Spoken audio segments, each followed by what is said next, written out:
And we are live with the WWE Monday Night Raw report. And and we have some Canadian content as Raw this week came to you from Ottawa, Ontario, Canada, the capital city of Canada. And it is welcome to Monday Night Raw. Monday Night Mid Card, actually, not necessarily, and we'll get into that. Uh, because believe me, folks, everybody on this show um, was not booked like a main eventer. Everybody on this show felt like a mid carder. Um, and we automatically have Mr. Jobo. Hi there, Anthony. How are you doing? Raw was okay. Well, the theme of my report tonight, Anthony, is that everybody on this show felt like a mid carder, even the people in the main events and the people that they're trying to book in that main event. We'll get to that. I don't know if you would consider them main eventers. The guy wasn't a main eventer in AEW, but I guess they're trying to book him like one in WWE. But we'll get into that. Raw this week came to you from Ottawa. The show kicks off with LA Knight and Solo Sikoa getting into the ring. Um, and basically, it started out with Solo Sikoa trying to do LA Knight's catchphrases. And LA Knight let him do it a couple of times, but 3 times he had to stop him. But anyway, this brought out Jimmy and Jay Uso, and they had a back and forth. But the long and short of it is that once again is yet another Bloodline main event as they made a tag team match for later tonight. Jimmy and Jay Uso taking on their brother Solo Sikoa and LA Knight. And then I think this went on for at least the first segment of 15 minutes. And then I believe there was I think a commercial or some sort of video before we got into the first match of the night. About 17 to 20 minutes into the show was the return of Stephanie Vacker. They said it was her first match back since she lost her belt, and since Liv Morgan and the Judgment Day beat her up.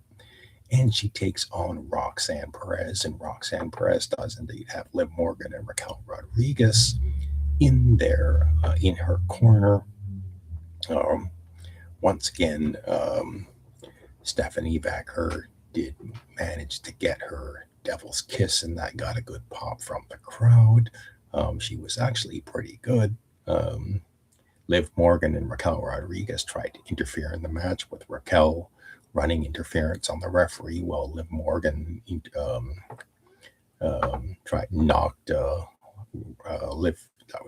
knocked Stephanie Vacker off of the top turnbuckle.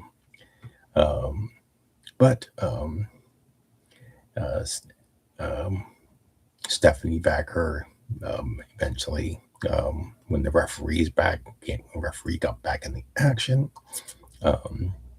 she was able to come back. I believe Roxanne tried to hit a Shining Wizard, but Stephanie broke out of the pinfall. Eventually, she hit the SVB maneuver, but I think maybe that's when Liv Morgan and Roxanne and Raquel interfered. This brought out Becky Lynch, and they went to the finish. Becky took out Liv Morgan and Raquel Rodriguez, allowing Stephanie Vacker to hit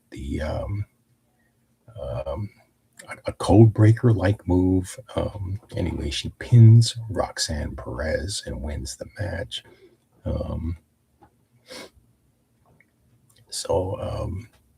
And this immediately, as soon as the match was over, Becky Lynch climbed into the ring. Again, there was no physical confrontation with Stephanie Vacker. Instead, they just stood in the ring together, and then I think Becky got out of the ring. So this again, I'm wondering if eventually there's going to be a triple threat match. Um, you have Mr. Jonathan Jackson is here. Jonathan, nice to see you. And we'll get into the main event as the yeet about all the yeets and the Usos, but we'll get to that later. So for the past several weeks now, you've had Big Cass has returned to WWE, and he's been attacking Javon Evans. So finally, after a few weeks of that, they finally had a match. Big Cass, he's looking impressive, in good shape. Javon still trying to fly around the ring, trying to get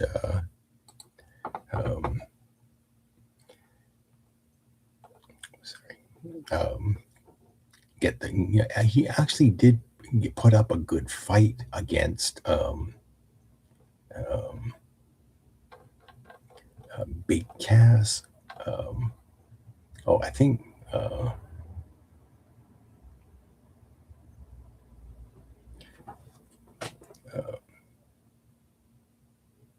I think first, before that match, there was a backstage segment with Rey Mysterio, his son Dominic, and Dragon Lee, with Dominic still complaining why he's not in the in this tournament to determine a number one contender for Roman Reigns. And then Javon Evans has an interaction with Dominic first, and then after the commercial break, before that match, there's the first semifinal match, Rey Fenix and Dragon Lee. So I will give WWE credit about this. The two semifinal matches for this tournament were very good. I will compliment them on this match. Dragon Lee and Rey Fenix, great lucha libre match. And it was Rey Fenix actually getting the win. So he did. He does. Rey Fenix does indeed do the Samoa Joe move, the Muscle Buster, and this put Dragon Lee down for the 1, 2, 3. We'll compliment Dragon Lee. He does the Styles Clash on it's a tribute to AJ Styles, and tried to pin Rey Fenix, but Phoenix kicked out, hits the Mexican Muscle Buster and wins. And so Rey Fenix advances to the finals. And then they announced that later on tonight, Penta and La Parca will be in the other semifinal, coming back from the commercial break. There is the contract signing for Sunday night's main event, Braun Breaker and Oba Femi. This was about an hour into the show, and they continued to, even though this is all backwards, and I wish that Oba Femi and Braun Breaker were in fact in the main event picture. They should be pushed to the moon, because you're looking at future, I would even say this is a future WrestleMania main event, Braun Breaker versus Oba Femi. But because the main event picture currently is dominated by 40-year-olds and older, these younger guys are unfortunately relegated to the mid-card, and so they are booked as a mid-card feud. But nonetheless, you had Braun Breaker and Oba Femi coming in the ring. Paul Heyman is with Braun Breaker, and I think this was when you had they both cut promo. Braun Breaker did cut a promo on Oba Femi, saying, "I'm taking you into the deep water and I'm taking you down." So Braun Breaker, I think he was the first one to sign the contract, and then he tells Obafemi to sign it. And I think Obafemi, I think he got blindsided when he was trying to sign the contract. And he was attacked by both Austin Theory and Braun Breaker. They tried to get the advantage on Obafemi, but Obafemi fought back, and I think he clotheslined Braun Breaker over the top rope, and then just took out Obafemi. He took out Austin Theory. I'm sorry, but then as soon as he was out of the ring, um, I'm trying to think. Yeah, I think Oba stood tall after this. They didn't take him out. Fortunately, I think that would have been the bad thing to do. Um, um, so I think we had to go backstage with the Usos and Jacob Fatu. And then after the commercial break was the Big Cass Javon Evans match. And Big Cass, he's looking good. Javon Evans is flying around the ring trying to get the advantage on Big Cass at one point, and I'm not sure when this happened, but there appeared to be legit blood coming out of Big Cass's mouth, and even the announcers did mention it, and you did see a little small amount of blood in Big Cass's mouth. Um, I, you know, I didn't quite see how, whatever Javon Evans did to do this, but Big Cass had to deal with it for the remainder of the match. But eventually, he basically just hit a big boot on Javon Evans and pinned him. So this was, a short, good match for Big Cass as he came back. And this was when, as soon as Big Cass left the ring, Dominic Mysterio and JD McDonough climbed into the ring, and they started to double team Javon Evans. And they basically just beat him up. So I guess Javon, even though he lost, is probably going to feud with either Dominic for the title. I don't think he's going to challenge him for his title, but it's probably going to be another mid-card feud. The Judgment Day versus Javon Evans. Javon Evans will probably have to get himself a tag team partner. They did announce that Sol Ruca would get a rematch for the Women's Intercontinental title against Raquel Rodriguez. There was a backstage segment with Sol Ruca and Io Sky when Lyra Valkyria came in, and basically she wants a shot at the title if Sol Ruca wins it. Coming back from the commercial break was the second number one contenders match semifinal, Penta versus La Parka. Now, I'm not sure if this is the same La Parka from WCW.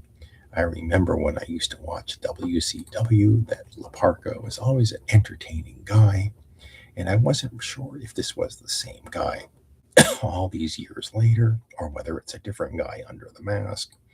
Don't know. But this was another entertaining match, Penta and La Parka, and the finish was actually very interesting. You had Penta, who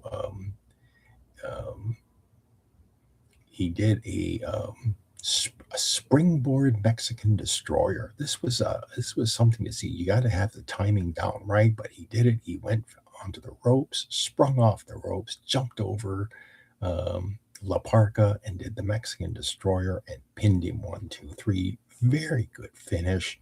And it basically sets up the finals of this number one contenders match will be brother versus brother. It's Penta versus Rey Fenix, and I'm pretty certain it's going to be Penta and so he's going to probably be challenging Roman Reigns for the title in Mexico. So this after the commercial break um, uh, is Adam Pearce. I think Adam Pearce. He's talking to Chad Gable, and they're talking about who the next challenger for the Intercontinental title is, the men's Intercontinental title.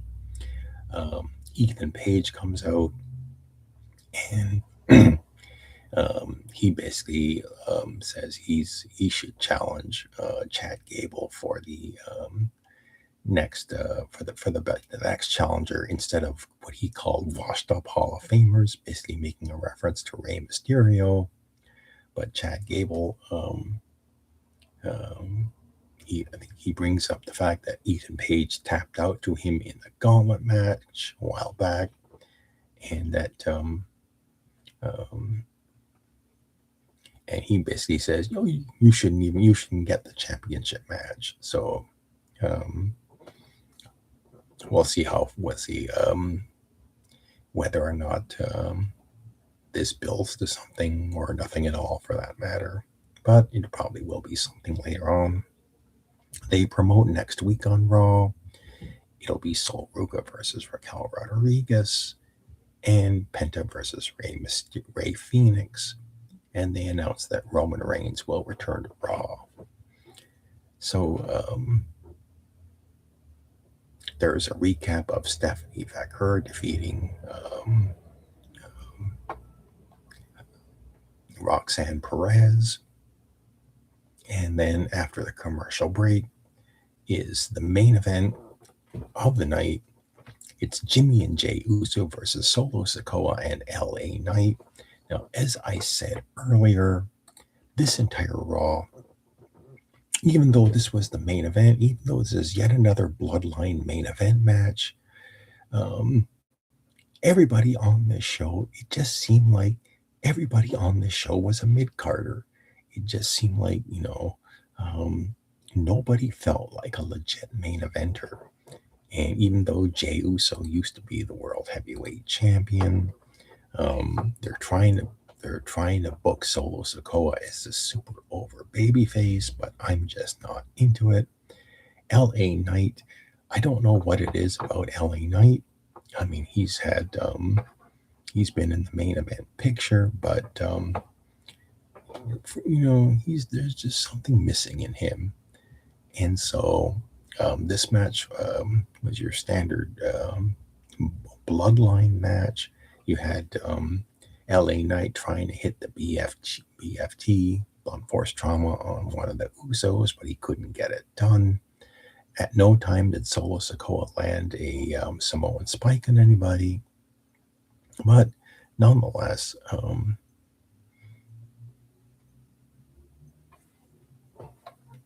this match actually, I think it ended. I don't think there was an actual finish because at one point, three guys wearing face masks or face cloths over their face interfered and basically attacked both tag teams. And at one point, I think one of the announcers, I think it was Corey Graves, identified one of them as Hobbs, and immediately knew that it was Royce Keys. I mean, he used his AEW name instead of the WWE name. But I think Michael Cole corrected him later on. Anyway, it was Royce Keys and two other guys, and they basically beat up both tag teams, both the Usos and LA Knight and Solo Sikoa. I think Michael Cole identified them as Bronco Nima and Lucien Price, and I had no idea who the heck these guys are. But nonetheless, they're with Royce Keys, and they just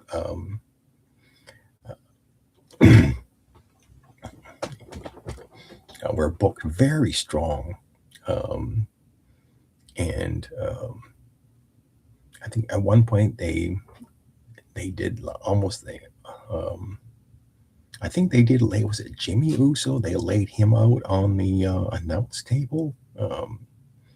I He's the one. But anyway, Raw goes off the air with these guys standing tall, and everybody else who was in the main event basically got beaten up. But nonetheless, um, I guess so. I guess these guys are supposed to be the heels in this program, and I don't know, you were supposed to. I guess you were supposed to feel sympathy for Jimmy and Jay Uso, even though the Usos and Roman Reigns are kind of booked like heels currently. I mean, the previous week that when Roman Reigns was there, that's kind of the impression I got, was that the heels on that show on Monday Night Raw are Roman Reigns and the Usos. Jacob Fatu is kind of a babyface, but he's reluctantly with Roman Reigns in the bloodline. But then the next week, this week, you have Royce Keys and these two other guys playing the heels. So I guess, I don't know, that's what makes it confusing. Even though WWE Monday Night Raw in particular really needs some legitimate heels. So I guess it's Royce Keys and these two other guys. And maybe next week they'll clarify who these other guys are, because it kind of reminds me of people who show up in AEW. People would show up and you really don't know who they are. But overall, I'd have to say this week's Monday Night Raw, I have to give it a thumbs down. I really wasn't impressed with it. Yes, the wrestling, the two semifinal matches were really good. Those definitely get a thumbs up. But the overall show, you really need some legit main eventers. You cannot build an entire episode of Monday Night Raw around mid-carders, because that's just my impression. So let me know what you thought of Monday Night Raw if you watched the show. A spot, or am I completely off the mark? Leave a comment and let me know, and we'll see. About later on this week, I may come back on if I can watch Dynamite or Impact or SmackDown later on this week. And in your head, let's see if Nasty Neil has a show this week. So this is Toronto Stevie Live. Thank you very much. Gotta go. Have a good night, everybody. And I am out of here. Bye-bye.